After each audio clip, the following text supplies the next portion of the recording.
Gladiator is Latin for swordsman. The first gladiator fights took place at funerals to commemorate death. The first recorded one was around 264 BC. The official contest took place from 105 BC to 400 AD. And as people gained Christian values, this had a lot to do with the downfall of gladiator fighting. The most famous amphitheater is the Colosseum, and the amphitheaters would often have a gladiator school connected to it or right nearby. There were mixed feelings toward gladiator battles, and Seneca most famously opposed them. Gladiators were usually slaves, criminals, or prisoners of war. Some free men did choose to join and become gladiators, but they were often freed men who used to be slaves. They were discharged from the military or just in general social outcasts. They were specially trained in schools, which were basically prisons. They were shackled there often. And if successful, they could gain wealth and celebrity. Gladiators were big investments, so they were well fed and received health care. The Romans, as we do today, craved entertainment, and we refer to this as bread and circus. Historians debate about it, but it's believed that gladiators lasted between 1 in 5 and 1 in 10 fights, and most died by their 20s. The audiences could get as large as 40 to 50,000 people. There were about 100 gladiator schools. There were 4 most famous schools, and each school had different specializations.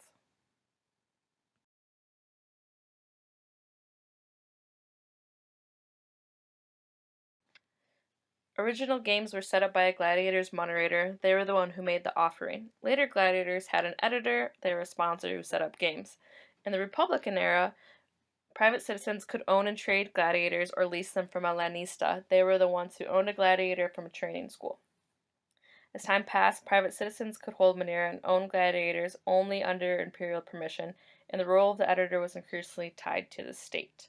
Later years, almost all of the games were paid for and organized by the emperor. Gladiator events were organized and planned in a similar fashion to MMA events today. An editor or event coordinator would rent fighters from a gladiator school and would have to rent an arena to host the event. They would also have to get clearance from the empire and advertise well in advance for the fights using billboards, just like today.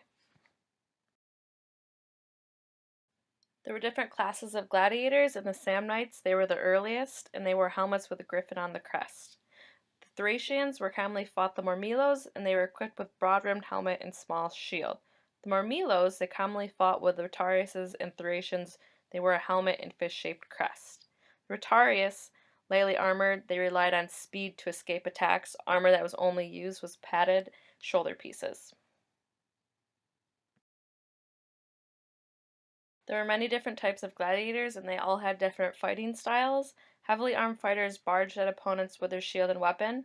They usually fought in combinations to provide a contrast between slower and heavier armored classes against the quicker, less protected fighters. Boxers fought with other gloves, and battles could be to the death, and fights occurred against animals as well, like with hippos, elephants, lions, and giraffes.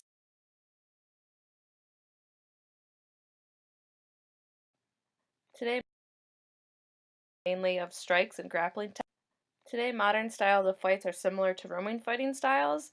Muay Thai focuses on strikes and in-ring boxing methods. Modern-day karate is composed mainly of strikes and grappling techniques.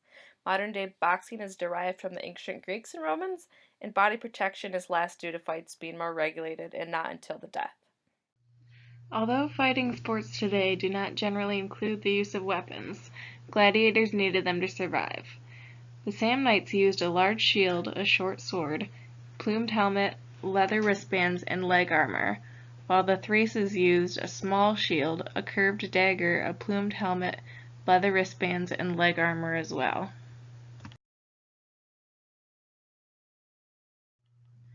The Mirmillones wore either a heavy bronze helmet to protect the face, or a plumed helmet, wristbands made of mail, and shin guards.